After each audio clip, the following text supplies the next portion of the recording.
शादी भी खत्म हुई है कि कोई डिप्रेशन का उनको मसला रहता था। बिस्मिल्लाहिर्रहमानिर्रहीम। अस्सलाम वालेकुम नाज़रीन इकराम, मैं हूं अब्दुल बासित स्वाती और आप देख रहे हैं मेरा डिजिटल चैनल। नाज़रीन इकराम, पहले आप ये वीडियो देखिए, फिर इस पर डिटेल में बात करते हैं। व इन्ना इलैहि राजिऊन। हर शय को जो इस दुनिया में आई है वापस अल्लाह की तरफ लौट कर जाना है। बड़ा मुझे दुख हुआ, ये मुझे पहले ही पता चला, क्योंकि मौलाना ताज मीर साहब के साथ और उनकी फैमिली के साथ मेरा बड़ा करीबी ताल्लुक है। आसिम को बड़े पर्सनली भी जानता था, मतलब बचपन में जब वो हम मौलाना तारिक जमील साहब के साथ लगे तब दीन में सीखने लगे, जब उनके पास बैठ के दीन सीखा करते थे या अभी भी सीख रहे हैं। तो बड़ा प्यारा बच्चा था। बट ये एक ऐसा सदमा है, जैसे आपने खुद ही अपने बात में बताया है कि अल्लाह सब माँ बाप को अपनी औलाद के गम से बचाई रखे। ये बड़ा दुख वाला और दर्द वाला मौका होता है। तो अल्लाह बस अपने हिफ्ज़ो मान में रखे। और जैसे आपने कहा मौलाना ताज मीर साहब को अल्लाह सब्र अता फरमाए, उनकी पूरी फैमिली को सब्र अता फरमाए और हम उनके दुख में शामिल हैं सारे। क्योंकि ये जैसे आपने कहा कि बच्चा है, जवान बच्चा है, उसकी दुख जो है ना, ये it's not easy way to describe कि इसको अल्फाज में कैसे बंदा पेश कर सकता है। आपने कहा कि आप बचपन से जानते हैं, आपने देखा है आसिम जमील को, तो क्या कोई जहनी मसाइल के शिकार थे, डिप्रेशन का शिकार थे?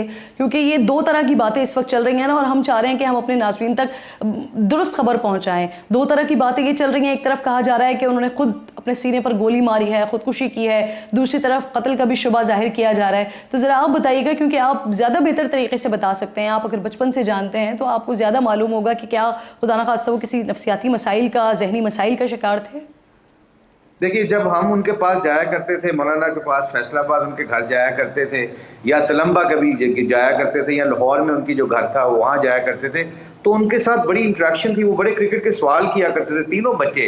मतलब जो यूसुफ है, मौलाना यूसुफ है जो उनके बड़े बेटे हैं, वो तो क्रिकेट से बहुत लगाव था उनका, अभी भी लगाव है। तो आसिम का भी बहुत लगाव था, वो बड़े क्वेश्चन किया करते थे। हाँ, थोड़ा सा जब एंड में जब हम थोड़ा सा मसरूफ हो गए की थोड़ी एक्टिविटीज डिफरेंट हो गई, तो जब उनसे इतना ताल्लुक नहीं, मतलब मुलाकात हुई, तो ये डेफिनेटली सुनने में आ रहा था कि कोई डिप्रेशन का उनको मसला रहता था, जिसकी वजह से वो 2-3 लोगों ने बताया। पर्सनली इसका कोई एविडेंस नहीं है, मगर मैंने कभी ऐसी बात पूछने की कोशिश भी नहीं की मौलाना से या यूसुफ से, मौलाना यूसुफ से कि यार कोई ऐसा मसला है। बट जो करीबी लोग हैं उन ये जरूर बताते थे कि डेफिनेटली कोई ना कोई उनको था, कोई डिप्रेशन का था, एक ऐसा फेज आता था उनके ऊपर जो डिप्रेशन का था, प्रॉब्लम रहता था। बल्कि मौलाना कई दफ़ा सुना है कि मौलाना ने उनका इलाज भी बड़ा कराया, रूहानी इलाज जैसे करवाया जाता है, जैसे कुरान की आयतों से या कुरान के से, तो ये भी करवाया गया उनके। तो बस आई थिंक ये काफ़ी ऐसा एलिमेंट में हमें सुनने में आया। बट वल्लाह आलम, ये तो अभी इस मौके के ऊपर तो मुझे कुछ समझ भी नहीं आ रही कि उस चीज़ को कैसे डिस्क्राइब करूँ जो इस सिचुएशन। यकीनन आप दुरुस्त कह रहे हैं, और हमारे लिए बात करना मुश्किल हो रहा है, तो यकीनन मौलाना साहब की फ़ैमिली के लिए इस वक्त किसी भी बात का जवाब देना बड़ा मुश्किल होगा। मुश्ताक भाई, ये फरमाइएगा, आप 3 भाई हैं, यूसुफ भाई से तो रब्ता रहता है मौलाना साहब की मसरूफियात के हवाले से, कभी लाइन अप करने के हवाले से भी यूसुफ भाई से बड़ा ताल्लुक़ रहता है, लेकिन क्या आप बता सकते हैं ये जो आसिम है, ये सबसे छोटे थे आसिम जमील मौलाना साहब के बेटों में? ये मिडिल में थे, पहले यूसुफ थे, फिर आसिम, फिर जो सबसे छोटे बेटे हैं वो अली थे। जो आसिम है ये मिडिल वाले थे। ये ना कि ये बड़े मतलब पास बैठ के क्रिकेट की बातें सुनते थे, बड़े गौर से सुनते थे। बल्कि सईद भाई को मैं और सईद अनवर साहब अक्सर इनके पास जाया करते थे, तो ये सबसे ज्यादा क्वेश्चन यही किया करते थे क्रिकेट के बारे में कि जी क्या हो रहा है। ये इनकी अपनी फैमिली थी इनकी, या सिंगल थे? I think he was married once. I think ये उनकी मेरे ख्याल शादी भी खत्म हुई है, कोई इस तरह का भी मुझे सीन है, कंफर्म नहीं है। बट ये बातें मुझे र्यूमर्स का पता चला, क्योंकि मैं रिसेंटली, क्योंकि मैं इंग्लैंड चला गया, वहाँ पे मैं कोचिंग शुरू कर दी। मगर जितना मुझे पता है, आई थिंक शादी भी हुई की थी, मेरे ख्याल शायद शादी वो कंटिन्यू भी नहीं हो सकी, कोई इस तरह। बट आई डोंट नो, वल्लाह आलम, ये जो चीज़ें हैं, जब तक मुझे, क्योंकि किसी के जब आपके साथ पर्सनल ताल्लुक भी होते हैं एंड उसके बाद आप पर्सनल बातें पूछना भी नहीं चाहते। बट इस मौके के ऊपर ऑब्वियसली जो लोग हैं जो जानते हैं, बस हमारा मकसद तो यही है, आप जानना चाहते हैं ताकि लोगों को पता चले कि कई दफ़ा सिचुएशन ऐसी होती है।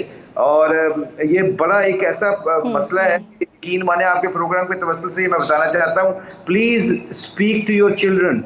जब भी आपके पास टाइम हो, अपने बच्चों के साथ बैठ के उनकी बातें सुना करें।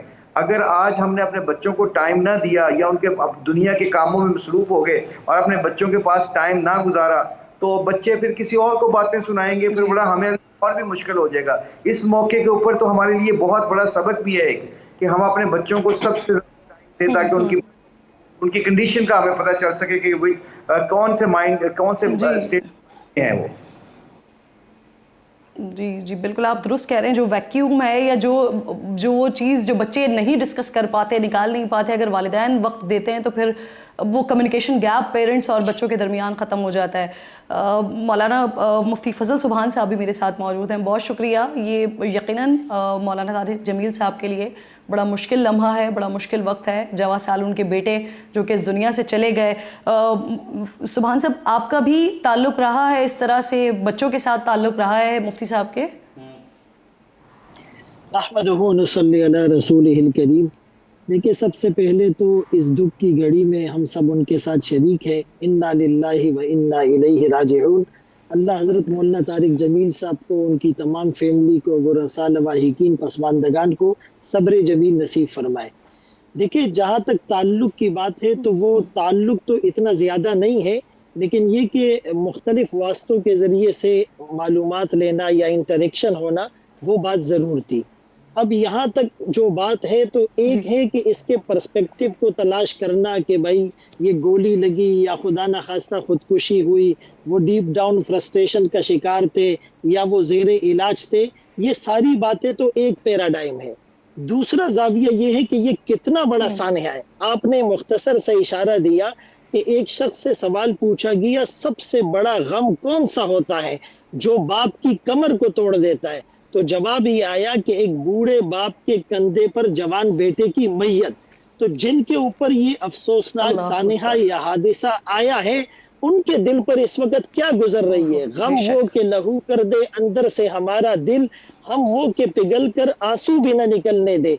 नाज़रीन इकराम, आपने वीडियो देखी। इंतहाई दुख, अफसोस और तकलीफ का मुकाम है आज मौलाना तारिक जमील साहब के लिए, चूँकि उनका जवान साला बेटा जनाब आसिम जमील साहब जो कि आज अब इस दुनिया फ़ानी से कूच कर चुके हैं। कल दिल दिला देने वाली ख़बर उस वक्त आई जब तारिक जमील साहब और उनकी पूरी फैमिली किसी काम के सिलसिले में बाहर थे, और उस दौरान जो ख़बरें अभी तक मौसूल हुई हैं, चूँकि बहुत सारे र्यूमर्स आप सोशल मीडिया पर देख रहे होंगे, लेकिन जो ख़बरें मौसूल हुई उससे ये पता चलता है कि उन्होंने गार्ड से ख़ुद बंदूक छीन कर और ख़ुद पर गोली चला ली, और जिससे वो जानवर ना हो सके और खालिक हकीकी से जा मिले। बहरहाल ये बड़े दुख का मुकाम है और ये आसान नहीं है किसी भी वालिद के लिए, ख़ास तौर पर जवान साला बेटे की मौत का सदमा बर्दाश्त करना। आपने सुना जो गुफ्तगू फरमा रहे थे मुश्ताक साहब, उन्होंने कहा कि बचपन से वो उनको जानते थे, और आज उनकी अगर जनाजे के हवाले से, नमाज जनाजा के हवाले से बात कर ली जाए तो बहुत बड़ी तादाद में ये तलम्बा जो उनका आबाई हलाका है वहीं पर उनके नमाज जनाजा को अदा किया गया। जनाजा में तकरीबन, मैं आज दिन देख रहा था, तकरीबन 250 से 300 के करीब सफ़ों के लिए लाइनें जैसे लगाते जनाजे से पहले लगाएगी। और ये जो गैर मुसद्दक़ा, मैं इसको अभी कन्फर्म नहीं कर सकता, लेकिन जो इतलात मिली है उसके मुताबिक तकरीबन कम अज़ कम नहीं लाख के करीब लोग थे वहाँ पर जनाजे में, और ये बड़ा ह्यूज क्राउड है। और एक अंधेरे में, चूँकि उस तरह सही पता भी नहीं चल रहा था,